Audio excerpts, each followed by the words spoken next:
Shalom saudara yang dikasihi Tuhan Yesus Kristus. Senang sekali hari ini kita akan kembali merenungkan firman Tuhan dari Kejadian pasal 2 ayat 1 sampai ayat yang ke-7.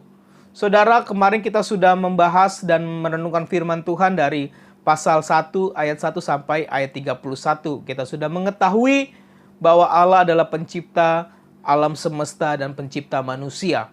Saudara yang dikasihi Tuhan, ayat 1 pada pasal kedua ini berbunyi, demikianlah diselesaikan langit dan bumi dan segala isinya.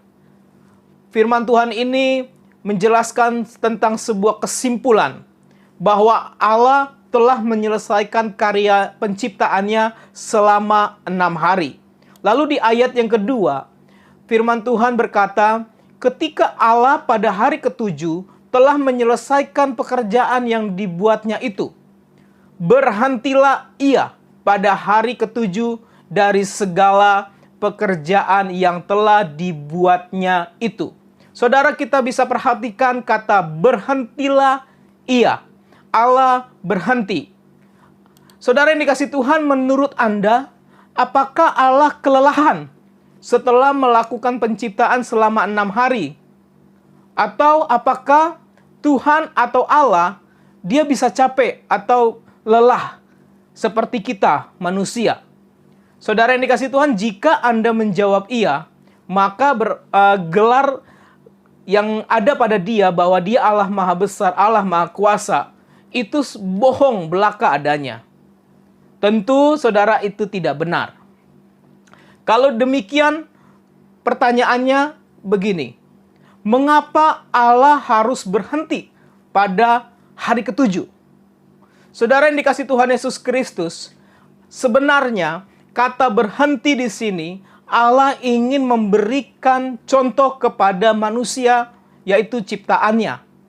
Dia ingin menunjukkan bagaimana manusia harus hidup di dunia.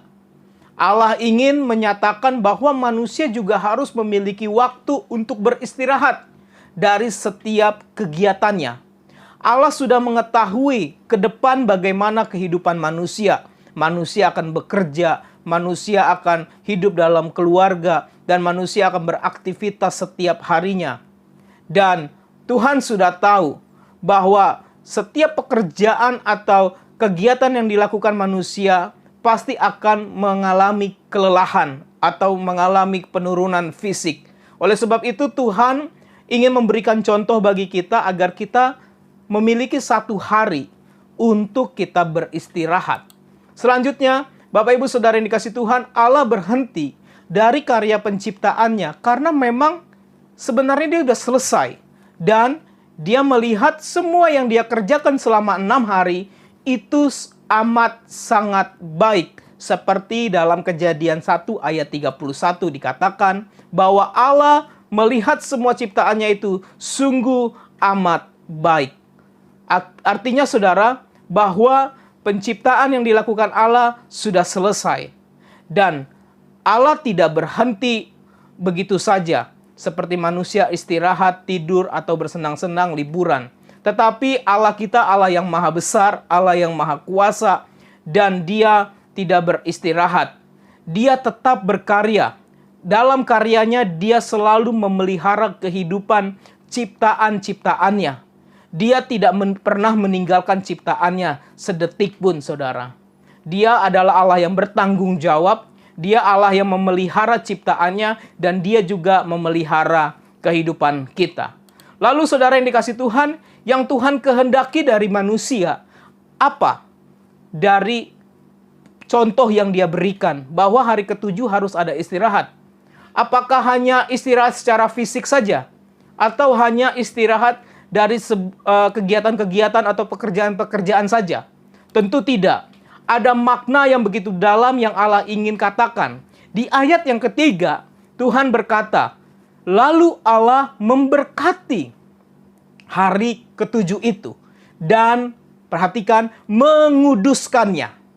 Sekali lagi saya mau katakan, lalu Allah memberkati hari ke-7 itu dan menguduskannya. Karena pada hari itulah ia berhenti dari segala pekerjaan penciptaan yang telah dibuatnya itu. Saudara yang dikasihi Tuhan, hari ketujuh adalah hari yang dikuduskan oleh Tuhan. Dan kita mengenal bahwa hari yang dikuduskan oleh Tuhan hari ini adalah hari di mana kita akan beribadah kepada Tuhan. Atau hari Sabat, hari perhentian. Saudara yang dikasihi Tuhan Yesus Kristus, tujuan Allah memerintahkan kita beristirahat selain supaya kita dapat memulihkan kondisi fisik kita secara 100% dari setiap kegiatan yang sudah melelahkan kita. Lalu Allah ingin mengatakan bahwa agar kita manusia memiliki hubungan yang baik dengan Tuhan dengan memberikan waktu 1 hari untuk bersekutu atau beribadah kepadanya. Saudara yang dikasihi Tuhan Yesus Kristus, pada Kejadian 1 telah menyatakan Allah adalah pencipta. Sehingga manusia mengenal Dia lewat penyataan Alkitab, Allah itu ada dan Allah adalah pencipta manusia. Maka Allah ingin manusia ciptaannya itu tetap dekat dengan Tuhan, tetap dekat dengan Allah. Melalui apa? Yaitu melalui persekutuan, doa, pembacaan Alkitab, dan ibadah. Yang Allah sendiri desain secara luar biasa. Sehingga Dia menguduskan hari ketujuh itu untuk kita dapat istirahat secara fisik dan kita bisa beribadah fokus kepada Tuhan dan dekat dengan Sang Pencipta kita. Saudara dikasihi Tuhan, oleh sebab itu Allah telah menguduskan hari ketujuh sebagai hari di mana manusia istirahat secara fisik dan hari di mana manusia bersekutu dan beribadah kepada Allah. Saudara yang dikasihi Tuhan, ada 2 poin dari tentang hari ketujuh ini. Yang pertama, saudara, tidak ada lagi alasan bagi kita tidak beribadah.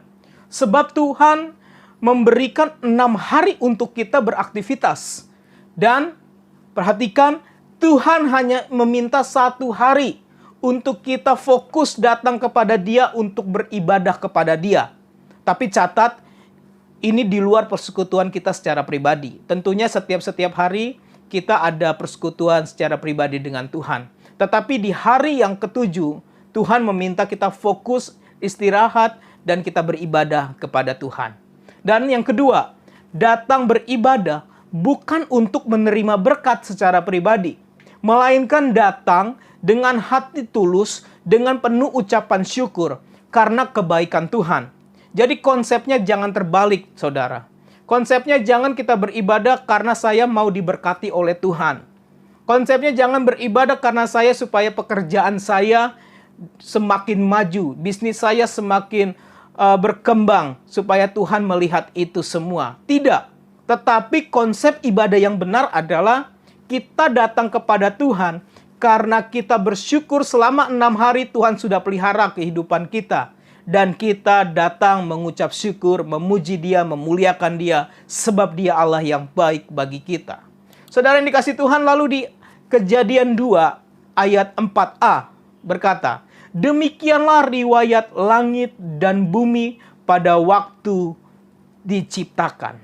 Saudara yang dikasihi Tuhan, di sini ada penegasan kembali bahwa Allah adalah pencipta alam, semesta, dan manusia. Lanjut kita ke pasal 2 ayat 4b sampai ayat yang ke-7. Demikian firman Tuhan. Ketika Tuhan Allah menjadikan bumi dan langit, sebelum ada semak apapun di bumi, belum timbul tumbuh-tumbuhan apapun di padang, sebab Tuhan Allah belum menurunkan hujan ke bumi, dan belum ada orang yang mengusahakan tanah itu. Tetapi ada kabut naik ke atas dari bumi, dan membasahi seluruh permukaan bumi itu. Di ayat yang ke-7, ketika itulah Tuhan Allah membentuk manusia dari debu tanah dan menghembuskan nafas hidup ke dalam hidungnya. Demikianlah manusia itu menjadi makhluk yang hidup. Saudara yang dikasihi Tuhan Yesus Kristus, Kejadian 2 ayat 4 sampai 7 ini banyak dimengerti orang bahwa karya penciptaan 2 kali.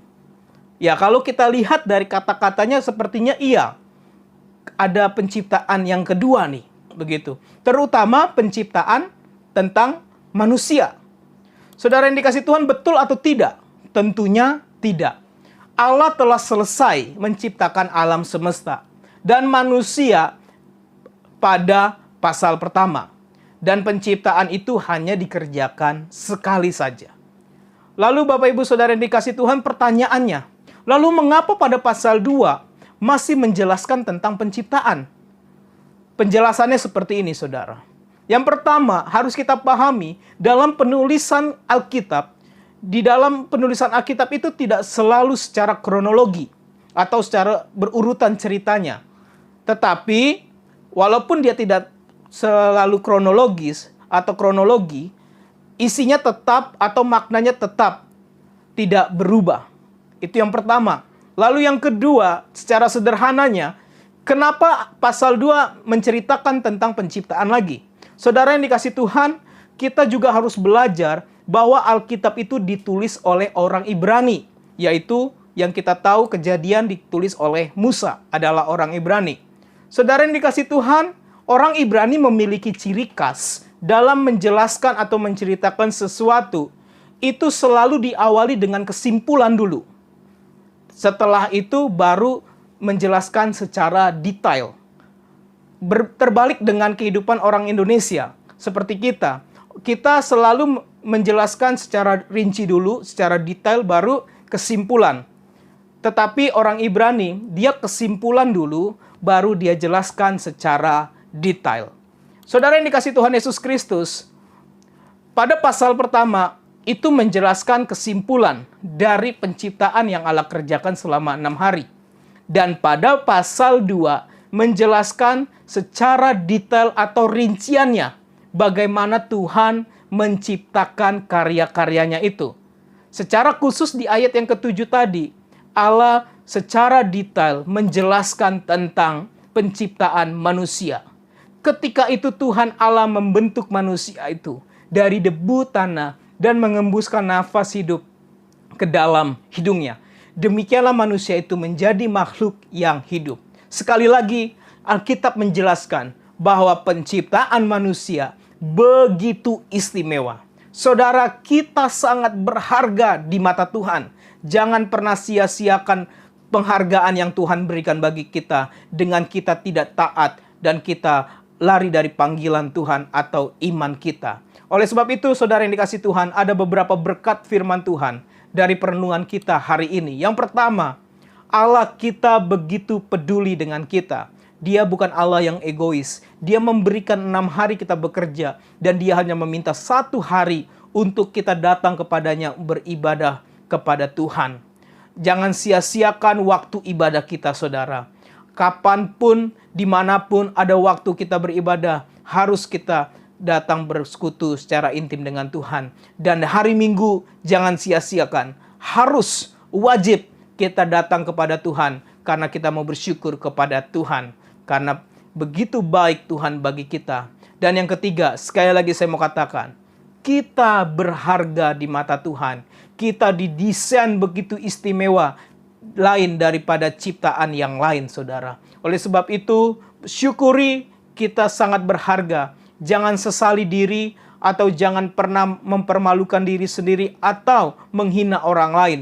Sebab Tuhan menciptakan kita berharga. Terima kasih saudara yang dikasihi Tuhan. Akhirnya, biarlah firman Tuhan ini memberkati kita semua dan kita semakin diperbaharui dan kita semakin mengenal Allah kita yang begitu ajaib dan kita semakin mengenal Alkitab suara Tuhan itu.